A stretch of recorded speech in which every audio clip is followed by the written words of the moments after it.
First ever factory outlet Mukunda jewellery వారి Jubilee hills branch త్వరలో ప్రారంభం. ప్రారంభోత్సవ కానుకగా ఎన్నో ఆఫర్లు. 125 కోట్లు పెట్టి ఒక ప్రాపర్టీ కొనింది. దాని గురించి ఇప్పుడు హైదరాబాద్ అంతా మాట్లాడుకుంటున్నారు. అది ఏదో ప్రాపర్టీ కాదు. గతంలో 6 దశాబ్దాలుగా లీజ్ ఉండి 2023కి లీజ్ పీరియడ్ అయిపోయిన తర్వాత ఆ ఓనర్ అమ్మకానికి పెడితే ఈ రియాలిటీ వాళ్ళు దాన్ని కొనడం జరిగింది. నన్ అదర్ దెన్ మన హైదరాబాద్లో నడిబొడ్డున ఉన్న తాజ్ బంజారా ఓ 270 గదుల వరకు ఉంటుంది. చాలా ప్రీమియం ప్రాపర్టీ. ఈ మధ్య కాలంలో జిహెచ్ఎంసీ బాధలకో ఇంకా దేనికో సరిగ్గా నడవకో లేకపోతే హాస్పిటాలిటీ ఇండస్ట్రీ పడిపోయో తెలియదు. కొంతకాలంగా వాళ్ళు దాన్ని మెయింటైన్ చేయలేకపోతున్నారు. ఎవరికైనా అమ్మేద్దాం అనుకుంటున్నారు. బట్ ఎగ్జిబిషన్స్కి రెగ్యులర్ అడ్డా అది. యాక్చువల్గా చెప్పాలంటే ఆ హాల్తోనే బతికేయచ్చు. బట్ ఏంటో తెలియదు. ఎవరి కష్టాలు వాళ్ళవి. They want to sale the property.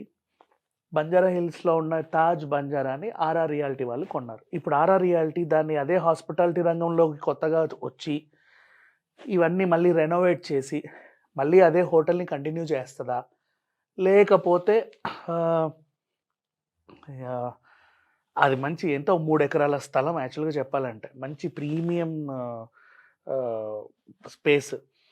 ఈ మధ్యకాలంలో పెద్ద ఆకర్ష హర్షాలకి డిమాండ్ బాగా పెరుగుతూ ఉంది. అది కూడా అలాంటి లొకేషన్లో ఉంటే. ఇప్పుడు అక్కడ కనీసం ఒక 20 అంతస్తుల టవర్లు కట్టారనుకోండి, హైదరాబాద్ వ్యూ అంతా వస్తుంది మీకు. అక్కడ నుంచి తాజ్ కృష్ణ నుంచి చూస్తే హుస్సేన్ సాగర్, ఇప్పుడు కొత్తగా కట్టినటువంటి అవి ఐమాక్స్ ఇవన్నీ కనిపిస్తూ ఉంటాయి కొంచెం పైకి వెళ్తే.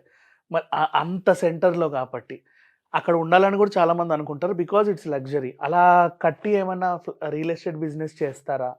ఎందుకంటే రియల్ ఎస్టేట్ వాళ్ళే కాబట్టి. లేదా వాళ్ళు హాస్పిటాలిటీ రంగంలోకి వచ్చి దాన్ని కంటిన్యూ చేస్తారనేది మాత్రం ప్రజెంట్ సస్పెన్సే. బట్ ఇంత పెద్ద ప్రాపర్టీ ఫస్ట్ టైం చరిత్రలో, అంటే ఇన్నేళ్ల చరిత్రలో తాజ్ కృష్ణ అంటే చాలు బంజారా హిల్స్లో అదొక మంచి ల్యాండ్ మార్క్ యాక్చువల్గా. ఇటు డక్కను, అటు తాజ్ బంజారా ఇవన్నీ కూడా. బట్ ఎలా కొన్నారో తెలియదు. మొత్తానికైతే కొనడం జరిగింది. అక్కడ చిన్న లేక్ కూడా ఉంటుంది అండ్ చాలా మంచి premium property. So present hot topic అనమాట రియల్ ఎస్టేట్ రంగంలో. అండ్ అందరి కళ్ళు పడింది. వీలైనంత తొందరగా వీళ్ళు దాన్ని ఏదో డెవలప్ చేస్తే అక్కడ ఒక ఫ్లాట్ కొందాము అన్న ఆశ కూడా ఇప్పటి నుంచే పెరిగింది. వీళ్ళకి అడ్వాన్సులు కూడా వెళ్తున్నాయి. ఇది సంగతి.